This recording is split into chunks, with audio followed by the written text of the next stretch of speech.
Welcome back to दक्षता academy channel. तो कैसे आप सब और कैसे चल रहे हैं स्टडीज। तो बीच में एक दिन हमारा गैप हो गया।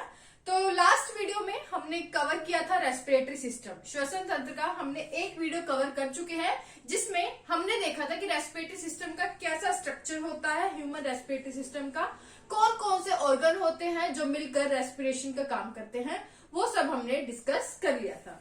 आज हम डिटेल से ये समझेंगे कि हमारी बॉडी में जो रेस्पिरेटरी सिस्टम है, इसमें जो डिफरेंट जो ऑर्गन्स हैं वो क्या क्या फंक्शन करते हैं, कैसे काम करते हैं, सारे मिलकर जो रेस्पिरेटरी प्रोसेस है उसे कैसे कंप्लीट करते हैं। तो ये पूरा हम समझेंगे।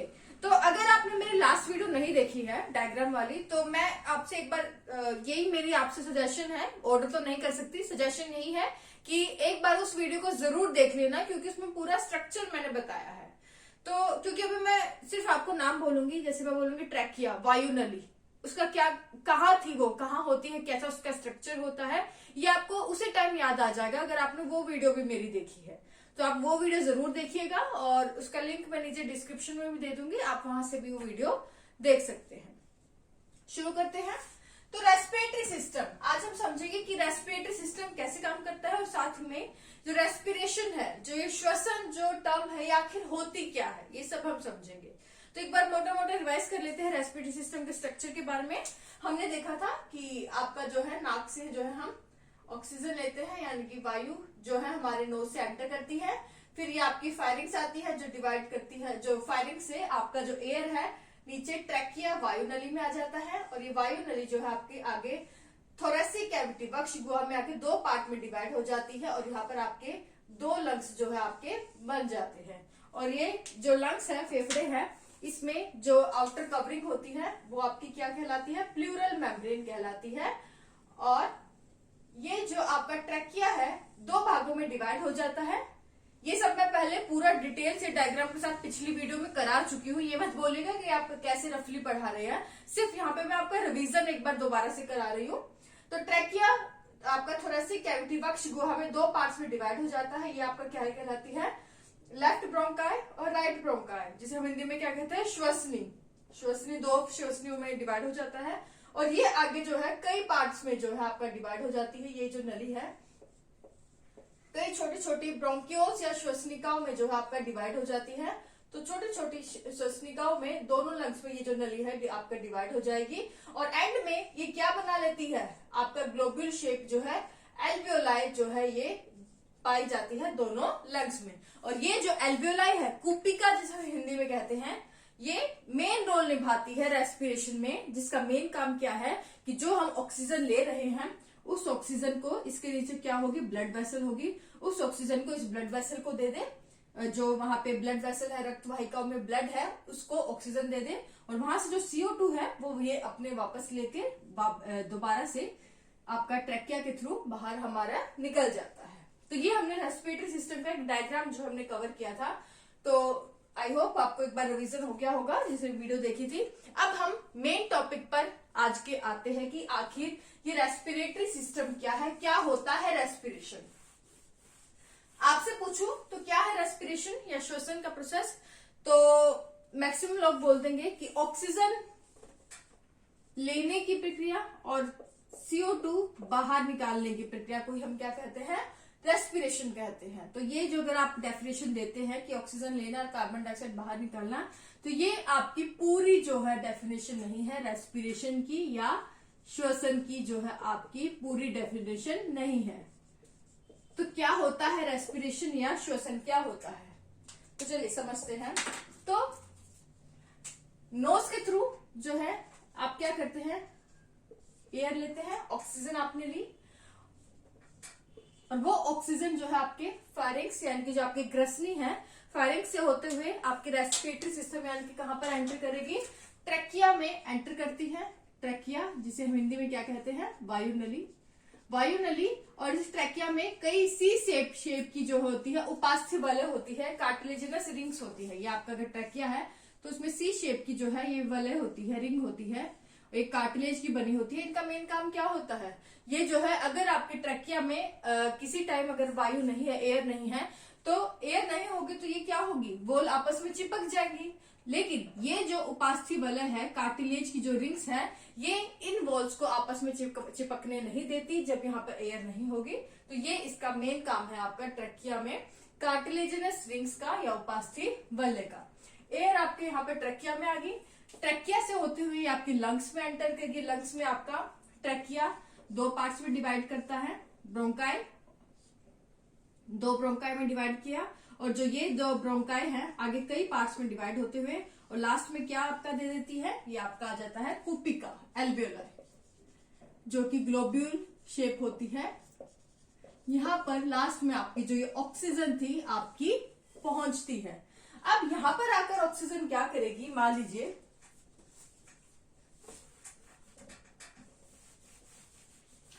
यहाँ पर एक डायग्राम बना ले। ये आपका जो एल्वियोलाई है, कुपिका है, ये इसका बड़ा रूप बना लेते हैं। तो ये आपके लंग्स पे जो है पाई जाती है एल्वियोलाई।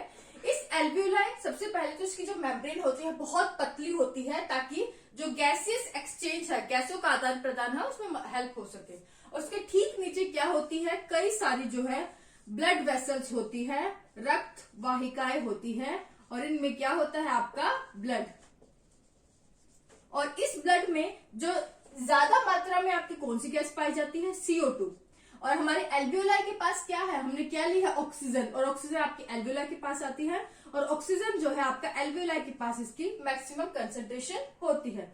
तो अब क्या होगा, ऑक्सीजन क्योंकि यहाँ ज्यादा है तो यहाँ से गैसेस एक्सचेंज होगा, ऑक्सीजन आपका ब्लड में जाएगा, और जो यहाँ से CO2 है जो आपकी ब्लड में ज्यादा थी वो आपके एल्वियोलाई के पास आ जाएगी, कुपिका के पास आ जाएगी। और इस तरह से जो CO2 है आपकी एल्वियोलाई से होते हुए वापिस जो है ट्रैकिया से होते हुए वापिस जो है बाहर एटमॉस्फेयर में जो है हमारे रेस्पिरेटरी सिस्टम से बाहर जो है O2 कहाँ चली जाएगी, ऑक्सीजन चली गई आपकी ब्लड में, और जो CO2 थी वो उसे हमने क्या कर दिया, एक्सपेल कर दिया, बाहर निकाल दिया, और जो ऑक्सीजन है वो हमारे अब ब्लड में आ गई। अब इतना समझ आ गया कि ऑक्सीजन जो है हमारे ब्लड में कैसे घुल जाती है एल्वियोलाई के थ्रू। हमारे पूरे रेस्पिरेटरी सिस्टम में जो सबसे बेसिक स्ट्रक्चरल और फंक्शनल यूनिट है, जो मेन रूप से कार्य करती है, वो कौन कर रही है, यहाँ पे आपकी एल्वियोलाई कर रही है, जो कि गैस एक्सचेंज का मेन काम कर रही है, ऑक्सीजन जो है ब्लड तक पहुंचाती है। अब ये सारा काम रेस्पिरेटरी सिस्टम के अंतर्गत होता है, और रेस्पिरेटरी सिस्टम में जब आपका जो ऑक्सीजन ब्लड को मिल गई है तो हमारी बॉडी में क्या है, यहाँ पर आपका ग्लूकोज, और यहाँ पर ब्लड में, यहाँ पर जो ब्लड जो है आपकी पूरी बॉडी में फ्लो करता है, सारे ऑर्गन्स को जो है ब्लड की सप्लाई होती है। तो हमारी बॉडी में जो है हमें क्योंकि एनर्जी चाहिए, और एनर्जी के लिए ही हम सब काम करते हैं। हम खाना क्यों खाते हैं, ताकि एनर्जी मिले। हम काम क्यों करते हैं, हम पढ़ाई क्यों कर रहे हैं, हम नौकरी क्यों करते हैं, ताकि हमें फूड मिल सके। हमारी बेसिक जो नीड है वो फूड है। तो यहाँ पर जो ऑक्सीजन है ये भी आपके ब्लड को मिल गई, और ब्लड ने सारे ऑर्गन्स को जो है ऑक्सीजन दे दी है। और यहाँ पर जो अब हमारे पास जो ग्लूकोज है हमारी बॉडी में, ये क्या करेगा, इसको भी तो ऑक्सीजन चाहिए, और इसको ऑक्सीजन क्यों चाहिए, ताकि जो है हमें एनर्जी मिले। जब ये ग्लूकोज जो है विघटित होगा, पूरी तरह से जो है आपका यूज हो जाएगा, इससे ये जब आपका ग्लूकोज टूटेगा तभी तो आपकी बॉडी में जब ग्लूकोज टूटता है तभी आपको एनर्जी मिलती है। और आपको अगर एनर्जी लेनी है तो आपको क्या चाहिए, आपके जो ग्लूकोज है वो टूटना चाहिए। और एक जो ग्लूकोज आपकी बॉडी में है ये तभी टूटेगा जब इसके पास ये ऑक्सीजन आएगा। तो ये ऑक्सीजन की प्रेजेंस में आपकी बॉडी में ग्लूकोज टूटता है, और आपको क्या मिलता है, CO2 प्लस H2O और 36 ATP। क्या मिलता है, 36 ATP, जो कि आपका जो है पावर हाउस, जो आपका जो कह सकते हैं कि जो इसकी फुल फॉर्म कई बार पूछी जाती है, ATP, एडेनोसिन ट्राइफॉस्फेट। तो इतनी एनर्जी जो है आपको मिलती है जब आपका ग्लूकोज का जो है आपका विघटन होता है।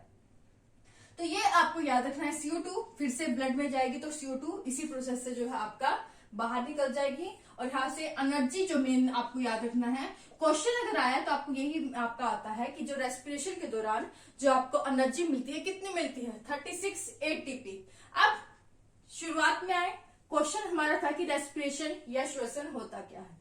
तो यहां से आप डिराइव कर सकते हैं कि जो ऑक्सीजन को लेना और जब वो ऑक्सीजन आपका एल्वियोलाई के थ्रू जो गैसेस एक्सचेंज होता है, वहां पर गैसेस एक्सचेंज के दौरान जो ऑक्सीजन है वो आपके ब्लड में घुल जाती है, जिसके द्वारा ऑक्सीजन जो आपका ग्लूकोज है का विघटन पूर्णतः कर देती है। आपका ऑक्सीजन जो है पूरी तरह ग्लूकोज को तोड़ देती है, जिससे कि आपको 36 एटीपी ऑफ एनर्जी जो है मिलती है। तो ये जो पूरा प्रोसेस है, ये क्या प्रोसेस है? इस प्रोसेस को हम क्या कहते हैं? इस प्रोसेस को हम बोलते हैं रेस्पिरेशन, श्वसन। तो ये आपकी पूरी डेफिनेशन है कि डेफिनेशन क्या हो गई श्वसन की, रेस्पिरेशन की, कि हम ऑक्सीजन को जब लेते हैं और वो ऑक्सीजन जब आपके लंग्स में कुपिकाओं के थ्रू होते हुए, कुपिका जहां एल्वियोलाई जहां पर गैस का एक्सचेंज होता है, ऑक्सीजन जो है आपके ब्लड में चली जाती है और कार्बन डाइऑक्साइड जो है आपका एल्वियोलाई से होते हुए आपका बाहर चली जाती है, और फिर वो जो ऑक्सीजन हमारे ब्लड में आती है वो ग्लूकोज को तोड़कर जो है हमें 36 एटीपी जो है एनर्जी देती है। कौन से प्रोसेस की हेल्प से? रेस्पिरेशन या श्वसन की क्रिया के द्वारा। तो ये पूरा प्रोसेस है रेस्पिरेशन का। तो पूरी उम्मीद करती हूँ कि आपको समझ आ गया होगा कि रेस्पिरेशन जो है क्या प्रोसेस है, किसे हम रेस्पिरेशन कहते हैं। और इस रेस्पिरेशन में, इस श्वसन में जो भी आपके ऑर्गन्स जो हेल्प कर रहे हैं, यानी कि नोज है, आपका फेरिंग्स है, ट्रकिया है, लंग्स है, ब्रोंकाई है, एल्वियोलाई है, ये सारे ऑर्गन्स जो है क्या हेल्प कर रहे हैं कि ऑक्सीजन का और कार्बन डाइऑक्साइड का गैस का एक्सचेंज हो सके। क्योंकि एल्वियोलाई में ऑक्सीजन तभी आएगी जब आपका ये ट्रैकिया के थ्रू जो है ये सारे अच्छे से काम करेंगे, और ऑक्सीजन यहाँ पर तभी पहुंचेगी जब आपका ये सिस्टम है एक साथ काम करेगा। और वो सारे ऑर्गन जो कि आपके मिलकर ऑक्सीजन आपका रेस्पिरेशन में, श्वसन में मिलकर काम करते हैं, ये सभी ऑर्गन्स जो है मिलकर आपका क्या बना देते हैं? एक सिस्टम बना देते हैं, जिसे हम क्या कहते हैं? रेस्पिरेटरी सिस्टम या श्वसन तंत्र। तो ये चीज आपको जो है रेस्पिरेटरी सिस्टम की याद रखनी है कि रेस्पिरेशन होता क्या है। तो आई होप मैं सफल हुई होंगी आपको पूरा कॉन्सेप्ट समझाने में कि रेस्पिरेशन या श्वसन आखिर होता क्या है। अब रेस्पिरेशन में आपका दो प्रोसेस होता है, एक सांस लेने की प्रक्रिया, एक सांस को बाहर छोड़ने की प्रक्रिया, जो कि रेस्पिरेशन में ही आपकी दो टर्म्स आती है, इंस्पिरेशन और एक्सपिरेशन। वो भी लिख लें। अब वो हम समझते हैं कि कैसे हम ऑक्सीजन को लेते हैं और कार्बन डाइऑक्साइड को बाहर छोड़ते हैं। तो जो रेस्पिरेटरी सिस्टम है या आपके जो लंग्स है, ये कैसे काम करते हैं? क्योंकि हर चीज के पीछे जो है कोई फैक्ट होता है, कोई लॉजिक होता है। तो हम जो ऑक्सीजन लेंगे, ऑक्सीजन तभी आपके शरीर में जाएगी जब आपका जो लंग्स के, आपकी जो थोरेसिक कैविटी है, लंग्स में आपका एटमॉस्फेरिक प्रेशर कम होगा। एटमॉस्फेरिक प्रेशर अगर आपके लंग्स में कम है तो बाहर एटमॉस्फेरिक प्रेशर ज्यादा है, तो बाहर से अंदर आएगा। तो इस तरह से ऑक्सीजन बाहर से अंदर आएगी। इसी तरह अगर आपके लंग्स पे जो है एटमॉस्फेरिक प्रेशर यानी कि जो वायु दाब अगर ज्यादा है और बाहर कम है, तो आपकी कहाँ जाएगी? एयर, जो कि CO2 आप छोड़ेंगे तो वो आपकी लंग्स से बाहर जाएगी। तो ये कौन से प्रोसेस से होता है, ये हमें समझना है कैसे होता है। तो रेस्पिरेटरी सिस्टम में एक चीज होती है ब्रीदिंग। क्या होती है? ब्रीदिंग। हिंदी में इसे हम कहते हैं श्वासोच्छ्वास।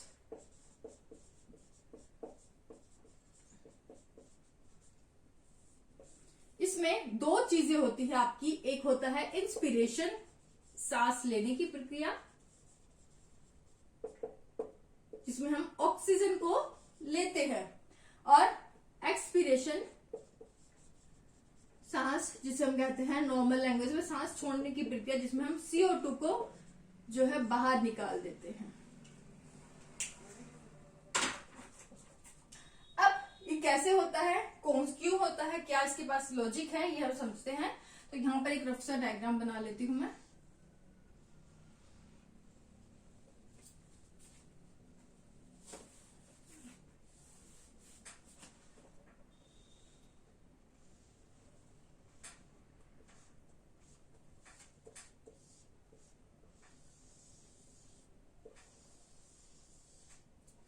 और ये आपकी होती है डायफ्राग्म। डायफ्राग्म अगर याद हो, मैंने बताया था डायग्राम बनाते हुए पिछली वीडियो में। डायफ्राग्म जो है आपकी इनवॉलंटरी मसल होती है, अनैच्छिक जो है आपकी ये मांसपेशी है, जो कि सिर्फ और सिर्फ मैमल्स में, स्तनधारियों में पाई जाती है। तो हमारी स्तनधारियों की, मैमल्स की जो खास पहचान है डायफ्राग्म होती है। तो इंस्पिरेशन के दौरान जिसमें हम क्या करते हैं, ऑक्सीजन को लेते हैं। क्या करते हैं हम? ऑक्सीजन को लेते हैं, जब हम सांस खींचते हैं उस प्रोसेस को हम क्या कहते हैं, ऑक्सीजन। तो जब हम सांस खींचेंगे तो क्या होता है, सांस खींचते हुए जो डायफ्राम है, अगर ये पहले फ्लैट थी, मान लीजिए पहले डायफ्राम जो है आपकी थी इनवॉलंटरी, लचीली जो है मांसपेशी होती है, तो मान लीजिए अगर डायफ्राम पहले फ्लैट थी, तो जब हम सांस खींचते हैं आपका, तो क्या होगा, ऑक्सीजन जब हम लेंगे, ऑक्सीजन लेते हैं, तो फिर क्या होता है, जो डायफ्राम है आपकी सिकुड़ जाती है।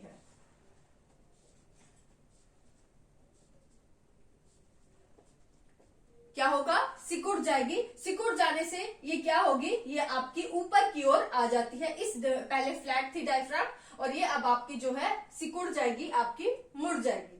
तो इससे क्या होगा, ये आपकी जो थोरेसिक कैविटी थी, अब इसका जो एरिया हो गया वो आ गया आपका, क्या हो गया, कम हो गया। यहाँ पर एरिया कम हो गया और यहाँ एरिया कम होने से यहाँ पर जो आपका एटमॉस्फेरिक प्रेशर है,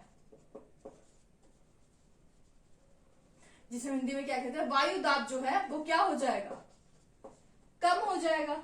और यहाँ पर अगर वायु दाब कम है और बाहर जो है एटमॉस्फेरिक प्रेशर आपका ज्यादा है, तो एयर क्या करेगी, आपकी जो एयर है कहां से कहां जाएगी, आप खुद सोचकर बताएं। एयर जो है, वायु हमेशा हाई एटमॉस्फेरिक प्रेशर से लोअर एटमॉस्फेरिक प्रेशर तक जाती है। तो यहाँ पर ज्यादा वायु दाब है, ज्यादा एटमॉस्फेरिक प्रेशर है, तो एयर जो है हाई से नीचे लो की ओर जाती है। तो इस तरह जो इंस्पिरेशन में आपका जो है, क्योंकि जब हम सांस खींचते हैं तो आपकी जो डायफ्राम क्योंकि सिकुड़ जाती है, सिकुड़ने से जो आपका थोरेसिक कैविटी है, वक्ष गुहा की, जो आपका पहले अगर यहाँ पर डायफ्राम था तो ज्यादा सरफेस एरिया है, सिकुड़ जाएगी तो लो कम सरफेस एरिया रह जाएगा, जो आपका जो सरफेस एरिया नहीं बोलेंगे, कम एरिया आपका थोरेसिक कैविटी का रह जाएगा। तो इसलिए यहाँ पर क्योंकि लो एटमॉस्फेरिक प्रेशर है, बाहर हाई एटमॉस्फेरिक प्रेशर है, तो एयर जो है आपके लंग्स के अंदर जाएगी। इस तरह से जो है आपका ऑक्सीजन जो है आपका एयर के थ्रू जो है हम ऑक्सीजन को इनहेल करते हैं। तो ये आपका ब्रीदिंग का फर्स्ट स्टेप है, यानी कि इंस्पिरेशन, जिसमें हमने ऑक्सीजन को अंदर लिया और ये आपकी फिर लास्ट में लंग्स में एल्वेलाई के पास जाती है और एल्वेलाई जो क्या करेगी, ब्लड में ऑक्सीजन डाल देगी और वहां से कार्बन डाइऑक्साइड को एक्सपीरेशन के प्रोसेस से बाहर छोड़ती है। अब एक्सपीरेशन का प्रोसेस क्या होगा, जब हम इंस्पिरेशन करते हैं यानी कि सांस को आपका लेते हैं, ऑक्सीजन अंदर जाएगी, क्यों जाती है, क्योंकि आप ये सिकुड़ जाती है। उसके बाद क्या होगा, जब हम सांस छोड़ते हैं, तो सांस छोड़ने की क्या होता है, ये आपकी जो डायफ्राम है वापस से अपनी प्लेस पे आ जाती है, यानी कि ये आपका क्या हो जाएगी, फ्लैट हो जाती है।